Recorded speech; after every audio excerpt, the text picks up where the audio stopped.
ప్రాథమికమైనటువంటి అవసరాలు. ఇది ఎవరికి లేవో వాడు కేవలముగా వాడొక్కడే దుఃఖపడడం, వాడిని ఆశ్రయించి ఉన్న వాళ్ళందరూ దుఃఖపడతారు. వాడి భార్య, వాడి బిడ్డలు, వాడి బంధువులు, వాడి స్నేహితులు అందరూ బాధపడతారు. అయ్యో పాపం వాడికి అన్నం లేదురా, తినడానికి అన్నం లేదురా, మొహమాటస్తుడు, ఎన్నాళ్ళు మనం పెడతాం, అసలు తిన్నాడో తినలేదో, ఇవాళ భోజనం చేశాడో చేయలేదో, ఎంత బాధపడతారు. అది అమ్మవారు ఐశ్వర్యాన్ని ఇచ్చేటప్పుడు దేని కారణంగా ఇస్తుంది అంటే పరాశర భట్టర్లు అంటున్నారు, ఈ పునర్జన్మ సిద్ధాంతాన్ని ప్రాతిపదిక చేసి మాట్లాడుతున్నారు ఆయన. ఏదో కేవల శ్లోక రచన కాదు, మహాత్ములు చేసినటువంటి శ్లోకాలు పరమ ప్రామాణ్యములై ఉంటాయి. యద్భ్రూభంగా ప్రమాణం స్థిరచర రచన తారతమ్యే మురారే. ఒకడు మహదైశ్వర్యవంతుడయ్యాడు, ఒకడు నిరుపేద అయ్యాడు. సృష్టిలో ఈ భేదం ఎందుకు రావాలి? అమ్మవారు పరమకారుణ్యమూర్తి కదా, అందరికీ సమానంగా ఇవ్వచ్చు కదా అంటే అది ఆవిడ దోషం కాదు. ఇవ్వడానికి ఆవిడెప్పుడూ సిద్ధమే. కానీ వీడికి ఇచ్చింది వీడెప్పుడూ 10 మంది కోసం ఉపయోగించింది లేదు. తనది తనకే మిగిలిపోవాలని కోరుకున్నాడు తప్ప, తాను ఏదైనా చేస్తే దానికి తనకు ప్రతిఫలం ఉండాలని కోరుకున్నాడు తప్ప, నాకు ఏమీ అక్కర్లేదు, నేను ఇది ఈశ్వర ప్రీతి కొరకు చేస్తున్నాను. అందుకే పుణ్యము అన్న మాటకు అర్థం ఏమిటంటే నాకు ఇది కావాలి అని నిజానికి అడగడం. దేనికి చేస్తున్నావు? బ్రహ్మప్రీతం అని ధారబోసె భువనం ఆశ్చర్యము పొందగాన్. దీని చేత పరమేశ్వరుడు సంతోషిస్తున్నాడు. ఈశ్వరుడు నాకు ఇది ఇచ్చాడు. ఈశ్వరుడు అనుగ్రహించి పాత్రత కలిగినటువంటి ఒక వ్యక్తిని కూడా చూపించాడు. ఒక వ్యక్తి ఉన్నాడు, పరమభక్తుడు. ఆయనకు ఆ పూట అన్నం ఏ కారణం చేతనో లభించలేదు, ఆయన లేనివాడు కాడు. కానీ అటువంటి వాడికి అన్నం పెట్టే అదృష్టం నీకు వచ్చింది. ఇప్పుడు అన్నం పెట్టి నువ్వు గొప్ప కాదు, ఈశ్వరుడు అంతటి మహాభక్తున్నొకడిని ఒక పూట నీ ఇంటికి పంపించాడు ఏదో కారణం అడ్డుపెట్టి. ఇప్పుడు ఆయన అన్నం తిన్నాడు, ఆ అన్నం తిన్న కారణం చేత అక్షయ ఫలితాన్ని ఇస్తాడు తనని నమ్ముకుని బ్రతుకుతున్నవాడు. అటువంటి వాడికి పట్టెడన్నం పెట్టేటటువంటి అవకాశం కల్పించాడు. ఇప్పుడు ఈ పుణ్యం ఒక్కదాన్ని అడ్డు పెడతాడు, అడ్డుపెట్టి కోట్ల జన్మలు కాపాడేస్తాడు. అన్నవస్త్రాలకి లోటు ఇవ్వడు. అందుకే తిథులలో కూడా అన్ని వేళలా అందరికీ అవకాశం ఉండొచ్చు ఉండకపోవచ్చని ఒక్కొక్క తిథిని నిర్ణయిస్తారు. అక్షయ తృతీయ అని మనకు ఒక తిథి వస్తూ ఉంటుంది.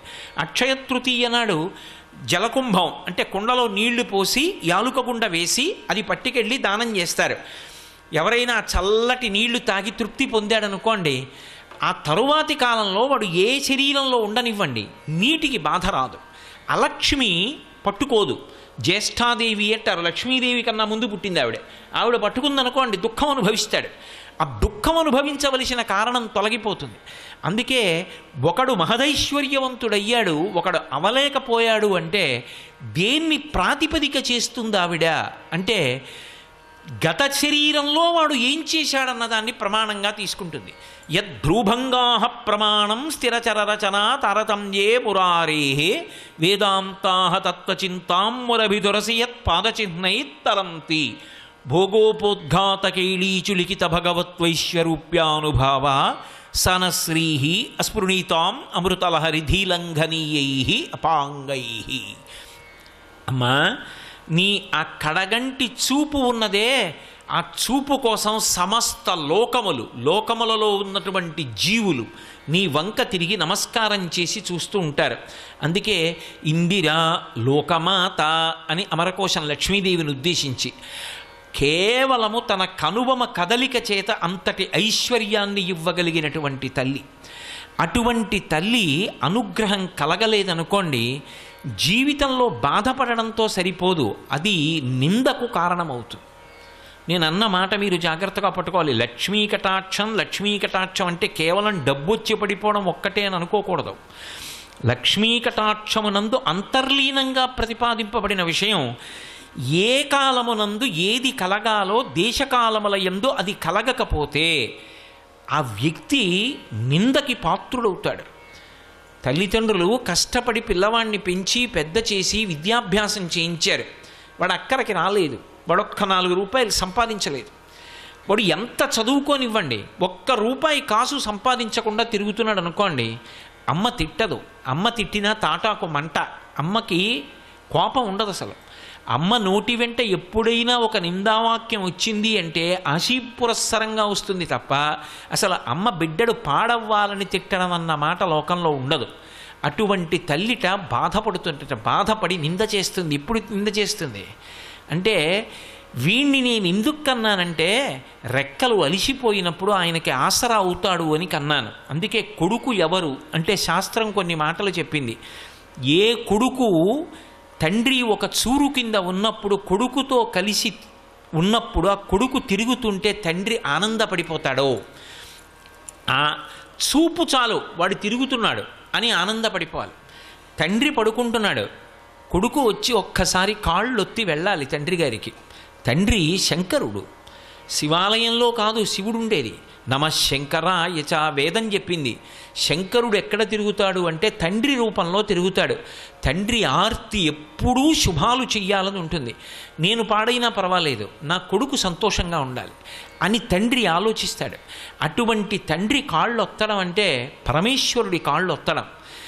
అటువంటి కొడుకు ఒక వయసు వచ్చిన తరువాత కూడా ఒక్క రూపాయి సంపాదించలేదనుకోండి, మాతా నిందతి నాభినందతి పితా భ్రాతా న సంభాషతే భృత్యకుప్యతి నానుగచ్చతి సుతా కాంతాపి నాలింగతే అర్ధప్రార్థన శంకయా నకురుతే సల్లాపమాత్రం సుహృత్ తస్మాత్ నైతికమర్ధమార్జన శృణు సఖే విత్తేన సర్వే వశాః.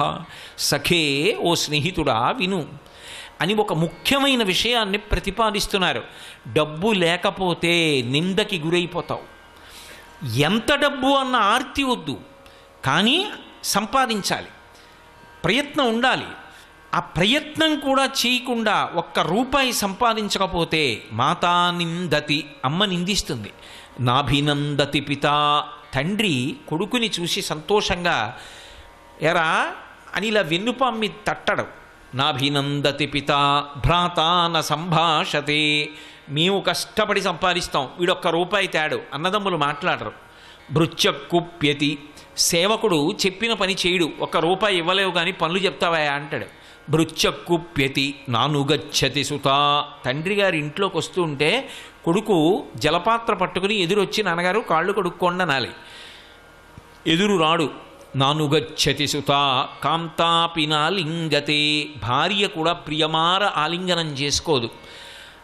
ఆఖరికి అర్ధప్రార్థన శంకయా నకురుతే సల్లాపమాత్రం సుహృత్. సుహృత్ అతను చాలా మంచి స్నేహితుడు, అతనేమి దోషభూయిష్టమైన నడవడి ఉన్నవాడు కాడు. కానీ అస్తమానం కనపడినప్పుడల్లా డబ్బు అడుగుతుంటే ఆయన మాత్రం ఎక్కడి నుంచి తెస్తాడు? అందుకని ఇట్నుంచి ఈ డబ్బు సంపాదించిన వాడు ఎడుతుంటే అట్నుంచి సుహృత్ మంచివాడైన స్నేహితుడు ఇలా వస్తుంటే వీణ్ణి చూసి పని లేకపోయినా ఇటు రావలసిన వాడు అటు వెళ్ళిపోతాడు. నకురుతే సల్లాపమాత్రం, ఏమాయి బాగున్నావా అని ఇలా చెయ్యి కూడా ఎత్తడు. నకురుతే సల్లాపమాత్రం సుహృత్ తస్మాత్ నైతికమర్ధమార్జన శృణు సఖే. కాబట్టి ఓ స్నేహితుడా, డబ్బు సంపాదించు. డబ్బు సంపాదించనన్న మాట అనకు. యవ్వనంలో డబ్బు సంపాదించి తీరాలి. కాబట్టి తస్మాత్ నైతికమర్ధమార్జన శృణు సఖే విత్తేన సర్వే వశాః. ఆ డబ్బు చేత లోకమునందు సమస్తమైన సుఖములు కలుగుతాయి. కానీ ఒక్కటి గుర్తుపెట్టుకో, నీతి తప్పి సంపాదించవద్దు, అదే సమస్త దుఃఖములకు కారణమవుతుంది. కాబట్టి సంపాదించేటప్పుడు ఒక్కటి గుర్తుపెట్టుకో, నైతికమర్ధమార్జన శృణు సఖే, నీతిగా సంపాదించు, నీతి కొరకు ఖర్చు పెట్టు. ధార్మికంగా సంపాదించు, ధార్మికంగా ఖర్చు పెట్టు. ఈ ప్రవాహం ఉన్నదే అందుకే కరెన్సీ అంటారు. అది ఎప్పుడు కదిలిపోతుంటుంది, రావాలి వెడుతూ ఉండాలి. ఈ వచ్చి వెళ్ళే ప్రక్రియలో నువ్వు తరించిపోతావు. కాబట్టి తస్మాత్ నైతికమర్ధమార్జన శృణు సఖే విత్తేన సర్వే వశాః. కాబట్టి డబ్బు అవసరం లేనివాడెవరు లోకంలో? గృహస్థాశ్రమంలో డబ్బు యొక్క అవసరం లేకపోవడం అన్నది ఉండదు. అయితే ఇందులో మీరు ఒక్క విషయాన్ని జ్ఞాపకం పెట్టుకోవాలి. మహాలక్ష్మీ కటాక్షము అనేటటువంటి మాటకు అర్థం కేవలముగా డబ్బు ఒక్కటే అనుకుంటే పొరపాటు. ఎందుచేత అంటే లక్ష్మి అంటే లక్ష్యతే ఇది లక్ష్మి, ఆమె చూస్తుంది, మన చేత చూడబడుతుంది. ఎందుకు చూడబడుతుంది అంటే మా వంక చూస్తే బాగుండని చూడబడుతుంది. ఆవిడ ఒక్కసారి నా వంక చూస్తే బాగుండు అని మనం చూస్తాం. ఆవిడ లోకములను ఇలా చూస్తుంటుంది.